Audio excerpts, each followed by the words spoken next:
지금부터 이제 변동성 척도에 대한 실습을 해보겠습니다. 실습을 위해서 우리가 R 소스 파일을 열겠습니다. 그래서 파일 메뉴에 열기 가서 나는 CH03인데 여러분은 CH 챕터 03 요거 팀즈에는 이렇게 되어 있고요. 여러분들 사이버 캠퍼스에는 요 CH03으로 되어 있을 겁니다. 이게 한글 코드 때문에 지금 그렇게 되어 있어요. 그래서 CH03을 열기를 하겠습니다. 그러면 우리가 지난 시간에 실습했던 그 파일 똑같죠. 자, 그러면 이제 중심 위치 척도 우리가 지난 시간에 살펴봤고, 이번 시간에는 쭉 내려가면 변동성 척도. 그래서 여러분 교재 82쪽에 있는 예제 첫 번째 거 3-4번 예제를 한번 보겠습니다. 그러면 지금 82페이지에 있는 예제 3-4에 보면은 데이터 세트가 이렇게 돼 있을 거예요. 10개. 그럼 이 10개 데이터 세트를 우리가 R에서는 C 가로 열고 닫고로 해서 이렇게 정의해 줍니다. 그래서 C 가로 열고 5, 4, 해서 마지막에 2 가로 닫고 한 다음에 이 치환 연산자, 그래서 X라는 변수의 이 데이터 셋을 정의해 주는 거예요. 그래서 이걸 한번 실행해 보겠습니다. 여러분 윈도우즈 가서 창을 세로로 정렬하기로 한번 해볼게요. 창을 세로로 정렬. 그러면 이렇게 윈도우가 좌우로 세로로 돼요. 또 이거 가로로 정렬하면 이렇게 위아래로 되고요. 우리는 세로로 해보겠습니다. 세로로. 자, 그럼 여기 x 변수를 이렇게 예제 3-4에 이거를 실행을 한번 해보겠습니다. 실행. 그러면 이쪽 오른쪽 콘솔에 실행이 되고 프롬프트가 딱 떨어질 거예요. 그럼 x 쳐보면 지금 이게 그대로 지금 R에서 이게 지금 기억하고 있는 겁니다. 자, 그럼 요거 메서드 1이 있는데 사실은 메서드 1은 이 원리를 좀 설명하는 거예요. 그래서 여러분들이 한번 보기 바라고요. 그냥 R에서는 간단하게 이렇게 구해요. 레인지 함수. 레인지 함수로 이 데이터 세트 X에 대한 변동성 척도의 범위를 구하는 겁니다. 레인지 범위. 그래서 그냥 바로 실행해 볼게요. 그러면 R에서는 이 레인지 함수가 최소값과 최대값 두 개의 데이터를 출력해 줍니다. 그래서 데이터 세트 X의 최대값은 5고 최소값은 0이다. 이거를 보여주는 거예요. 그래서 여기 보면 최대값 5죠. 이게 5. 최소값은 0. 0 두 개 있죠. 그래서 이 두 개 값을 출력해 줍니다. 레인지 함수는 간단하죠. 레인지 함수. 그래서 데이터 셋 X의 범위가 뭐냐? 그럼 레인지 X 해주면 되는 거예요. 그러면 요 5 빼기 0 하면 돼요. 근데 우리가 R에서는 이 diff 함수가 있어요. diff. diff 함수가 있습니다. 요 diff 한번 X 해볼게요. diff X. 어떻게 될까요? diff X. 저기 데이터 세트에 diff X. 요거는 5에서 3으로 변화된 게 얼마 변화된 거예요? 마이너스 2가 그러니까 2가 줄어들었죠. 3에서 2로 1이 줄어들었고 2에서 0은 2가 줄어들었고 0에서 4는 4가 늘었고 4에서 0은 마이너스 4로 됐고 그러니까 4가 줄어든 거예요. 0에서 3은 3이 늘고 이런 식으로 하는 게 diff입니다. 그러니까 0에서 5 하면 뭐 어떻게 돼요? diff 가로 열고 range x 이래 주면 5죠 뭐. 5 빼기 0이니까 0에서 5가 그러니까 5가 늘어난 거죠. 그 diff 함수입니다. 이렇게 5. 똑같습니다. 그래서 첫 번째 변동성 척도로서 우리가 범위를 살펴봤어요. range. 두 번째는 이제 분산입니다. 분산. 그래서 이 분산은 우리가 지난 시간에 중심이치 척도는 우리가 측정한 데이터들의 대표값이 뭐냐. 그래서 어느 데이터를 중심으로 모여 있느냐. 그런 거죠. 그래서 평균이 그 대표값이 하나였고 또는 중간값 또는 최빈값 이런 것들이 대표값들이었죠. 그러면 대표값은 평균은 하나예요. 데이터가 수천 개라도 평균값은 하나입니다. 그럼 나머지 그 평균값 이외의 데이터들은 어떻게 되어 있느냐? 그러면 각각의 데이터, 나머지 데이터들이 평균값에서 얼마큼 흩어져 있느냐? 이제 그걸 측정하는 것이 분산이 되죠.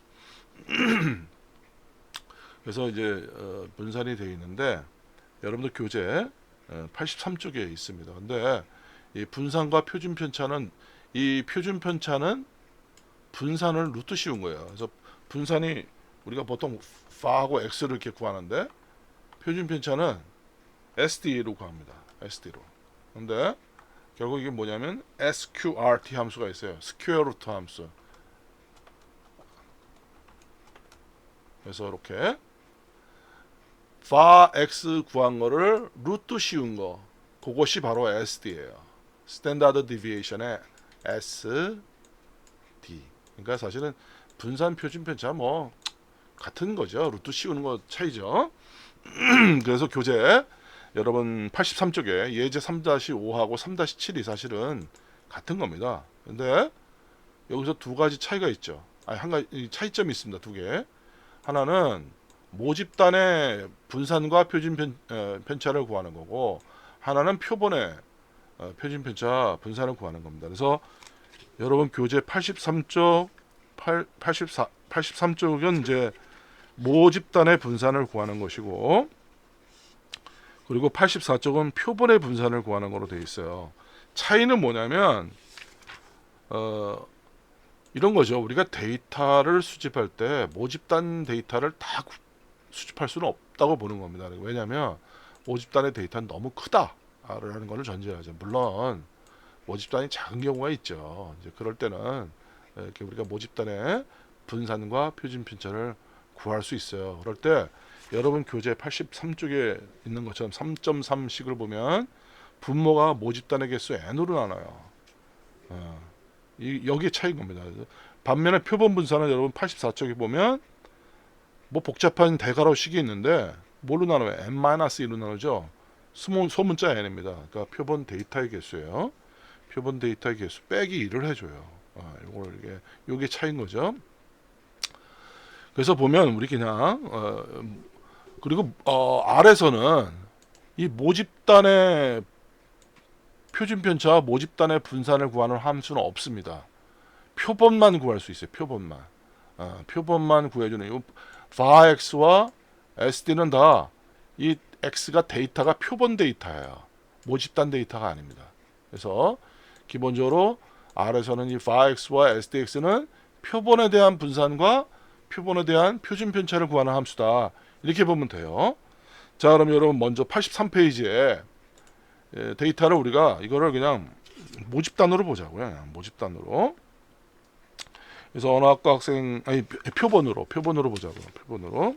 그래서 예제 3-5를 보면은 15명 학생에 대해서 너네들이 그러니까 이 학생들이 졸업하면서 취업하기 위해서 얼마나 많은 회사에다가 입사 지원서를 냈는가 그거를 좀 조사한 데이터 같아요. 그래서 15개의 데이터가 쭉 있습니다. 그래서 보면 첫 번째 학생은 난 4개 업체 입사 지원서 냈습니다. 나는 7개요. 세 번째 학생은 난 입사 지원서 안 냈어요. 다른 계획이 있어요. 네 번째는 11개 회사. 이런 식으로 돼 있죠. 자, 그러면 요 X로 C로 해서 C 함수로 해서 가로 안에 쭉 컴마로 해서 C로 닫아줍니다. 가로로 닫아줍니다.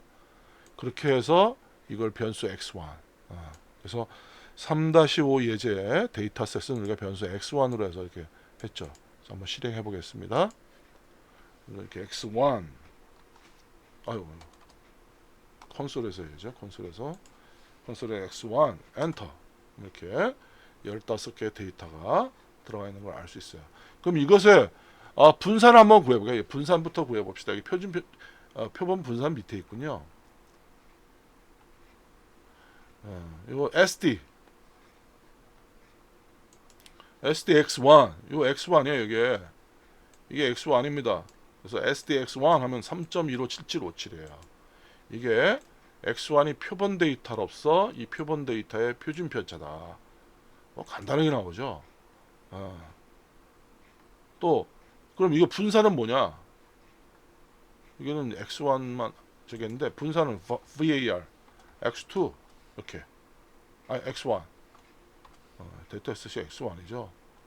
이거 그래서 이 데이터셋의 분산은 이거다. 그래서 이거는 var X1은 SD X1을 제곱시킨 거죠. 거듭 제곱에 2배 두 제곱한 거죠. 똑같죠. 아니면 SQRT VAR X1을 해준 거죠. 요거 분산을 루트 씌운 거예요. 루트. 이렇게. 그러면 var X1이 이거잖아요. SD잖아요. 그죠? sqrt var x1은 sd와 같고 var x1은 sd x1을 제곱한 거와 같고, 그죠? 이렇게 해서 우리가 3-5의 예제를 한번 분산을 구해보고 표준 편차를 구해봤습니다. 그 다음에 3-6이 있습니다. 3-6. 여러분 교재 3-6페이지 보면 우리가 여기서는 이제 졸업반 학생 6명을 이제 표본으로 구한 거죠. 뭐 아까도 표본이고 지금도 표본이라고 보면 좋아요. 그냥 해보는 겁니다. 그래서 이 데이터 6명의 데이터는 우리가 x2로 했습니다. 그래서 역시 데이터셋 요 x2를 실행해 볼게요. 그럼 x2 여기서 x2 넣으면 6명의 데이터입니다. 이게 표본이죠. 그럼 이거 똑같이 여기서 사실은 sd x2 이렇게 하면 되죠. var x2 하면 되죠. 이렇게. 에? 근데 여기서 이렇게 우리가 이제 이거를 했습니다. var x2 var x2 편차는 없네요. 뭐 sd x2 이렇게 하면 되겠죠. 예. 그래서 여기 마우스 놓고 여러분 실행 버튼 누르는 거. 자, 이렇게 해서 우리가 표준 편차와 분산 그리고 범위, 이게 대표적인 변동성 척도입니다. 근데 이거는 데이터셋 하나에 대해서 그 데이터셋이 갖고 있는 범위가 얼마냐, 또 그 데이터셋의 분산과 표준 편차가 얼마냐, 이걸 본 거였죠. 자, 근데 이제 변동성 개수는 뭐냐면, 이 변동 개수 참 coefficient of variation은 뭐냐면, 이것도 이제 모변동 개수, 표본 변동 개수라는데 다 이제 표본으로 보는 게 기본이에요, 사실은. 여러분 기본으로 보면 돼요. 그래서 이게 보면 뭐냐면, 여기 뭐 이렇게 나오지만 실제로는 요거죠. 요 함수입니다. 요거. 여러분 요게 변동 개수예요. 요게 변동 개수예요. 표준 편차, 어떤 데이터 세트의 그 데이터 세트 표준 편차를 그 데이터 세트의 평균으로 나눈 거예요. 이게 중심 이치 척도 중에 하나 대표값이죠. 대표죠. 평균. 지금 본 표준 편차. 요게 변동 개수예요. 근데 이게 소수점이 많아가지고 라운드 씌운 겁니다. 라운드. 여기 한번 해볼게요. SD x1 나누기 min x1.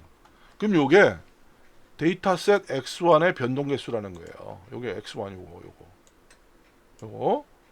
그래서 요거를 쳐보면 딱 나오죠. 0.5847698. 책에는 이거 뭐 예제를 풀이한 건 없습니다. 근데 보여주기 위해서 여러분 교재 88쪽에 있는 이 그냥 식을 좀 전에 봤던 예제를 가지고 한번 해보는 거예요. 자, 두 번째 6명의 샘플 데이터 x2가 있죠. 요거 변동 개수를 한번 구해볼게요. SD, XT, x2 나누기 min x2. 그럼 이것도 구할 수 있죠.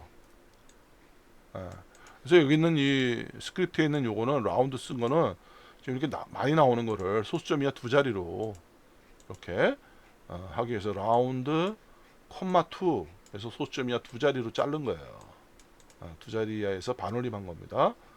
자, 그러면 이제 여기서 중요한 게 있습니다. 이제 변동 개수는 x1 데이터셋 x1에 대한 요거죠. 데이터셋 x1에 대한 변동 개수입니다. 이게 표준 편차 x1의 표준 편차를 x1의 평균 나눈 거예요. 그게 0.5847698입니다. 요거는 데이터셋 x2의 표준 편차를 그 평균으로 나눈 거죠. 자, 그럼 요 숫자의 의미가 뭘까요? 숫자의 의미. 이게 하나만 가지고는 잘 몰라요. 이 두 개가 있어야 돼요. 데이터셋 두 개를 비교하는 겁니다. 자, 볼게요. 그러면 데이터셋 x1의 변동 개수는 0.5847698이에요.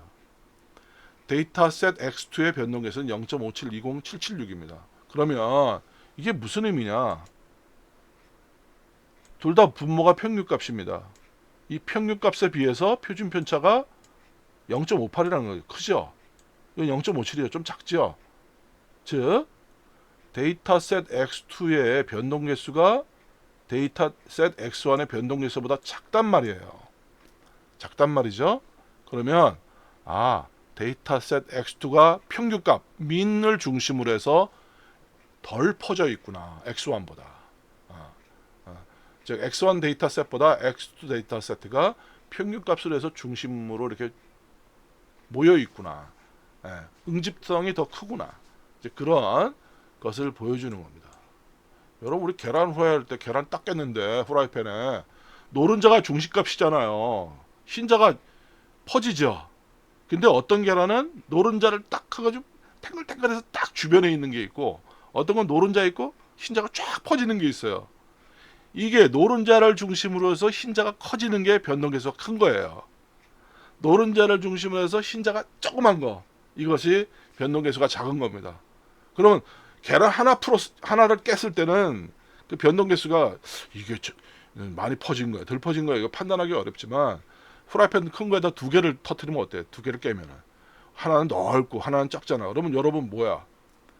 노른자를 중심으로 해서 이 흰자가 딱 모여 있는 거하고 퍼져 있는 거하고 어떤 판단을 할 수 있어요? 아무래도 신선도. 노른자를 중심으로 해서 흰자가 쫙 모여 있는 게 더 신선하구나. 노른자를 해서 흰자가 쫙 퍼진 건 뭐야? 아 이건 좀 신선도가 떨어지는 계란이네. 이렇게 판단할 수 있는 거죠.